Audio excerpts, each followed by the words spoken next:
The one pair, it was actually blood-related brother and sister. So when that happens, we actually will take the egg away from them because we don't want any kind of inbreeding between them.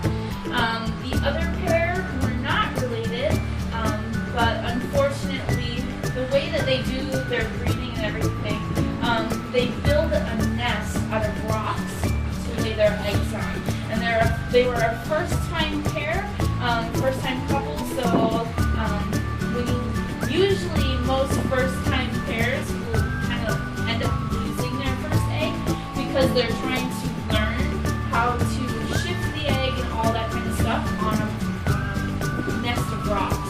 So the egg did crack and we actually lost it. The swimming penguin species in the world, these guys get the speeds of about 17 to 22 miles per hour. They say that, like, Michael Phelps, being one of the fastest human swimmers, he can go about maybe 4 or 5 miles per hour in the water. So they could outswim him any day, which is great. That helps them to catch their food a lot easier.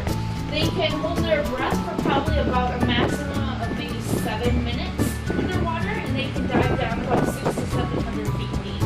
So really far to get after any kind of food that they want, or to outswim their predators.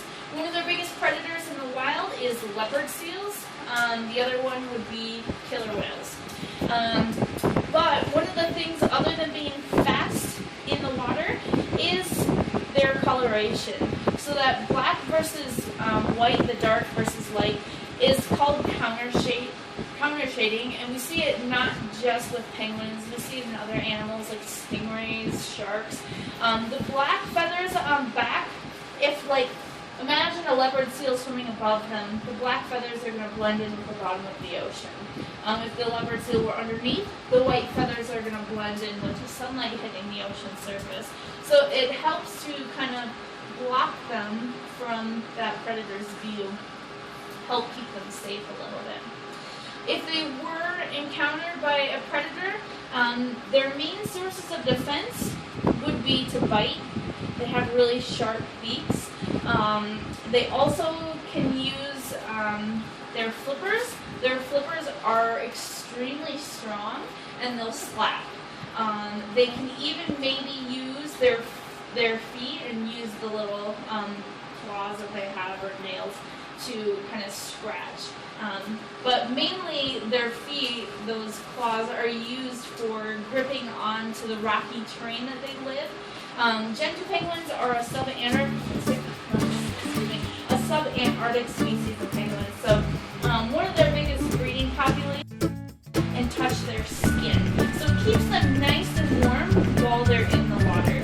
And then when they're up on land, they actually will kind of shake themselves out, and their feathers will trap air in between each other, and that acts as an insulator as well while they're up on land. So all that air gets squeezed out as soon as they jump into the water. So if you see one jump in, you'll see a string of bubbles come from behind it, and that's just all the air that they had in their feathers while they're up on land. But this year, or in the next couple of years, we will have baby penguins. Now these guys were never hand raised. That's why I kind of mentioned earlier that we can't touch them. Because as soon as we go, we've tried working with them, and we still try. They really don't like that interaction. They'll try and bite us, and they'll run away and do that. So when we do have baby penguins, that is one thing that we really are going to focus on, is trying to hand raise them, because it makes working with them a lot easier. Right now, for example, their flipper bands, sometimes we have to take them off, before molting season, or sometimes they just lose their bands. And when that happens and we need to reband them, it's really stressful on both them and the husbandry staff that deals with that, because what it involves is one person grabbing them and you have to restrain them, and then the second person doing the banding work with that flipper. And so if they were hand raised, it would be easy enough to train them to stand there and just hold their flipper out, and you can do the banding without even having to restrain them at all.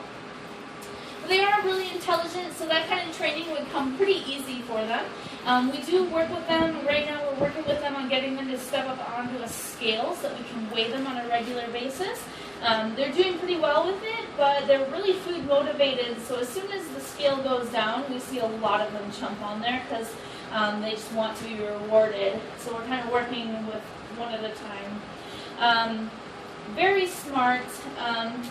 So being that smart, really intelligent, they need to find ways to keep their minds stimulated. So that's one of the reasons why we do a lot of this enrichment with them, giving them toys to play with. And it's not just toys that you see here.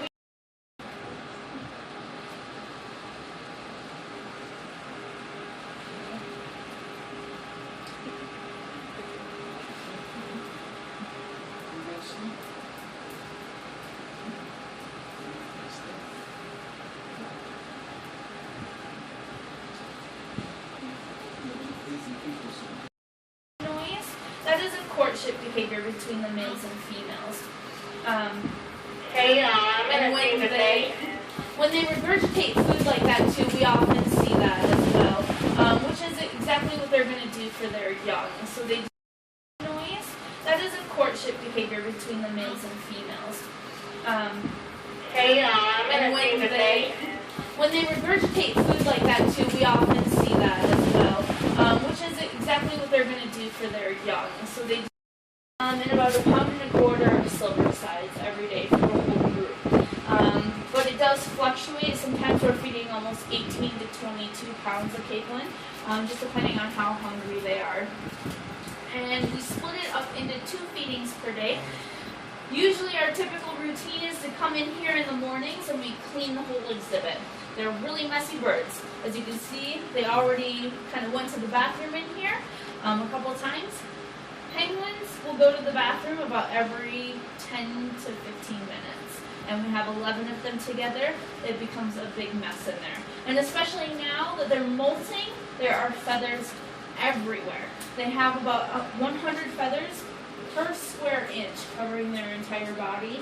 And so when they start to drop them, it's just like a huge mess to clean up. So we'll clean everything up and then we come in and we feed them. We also distribute each one a vitamin every morning just to make sure that they're getting everything in their diet that they need to stay nice and healthy. Every day at 3 o'clock is when we do our second feeding for the day. And during that feed, we hand feed, but we also broadcast feed with the silver sides, which basically just means that we toss them into the water for the penguins to jump in and kind of go after themselves rather than us targeting them. But after that, we target feed the capelin, which is really nice. We like to target feed as much as we can, which helps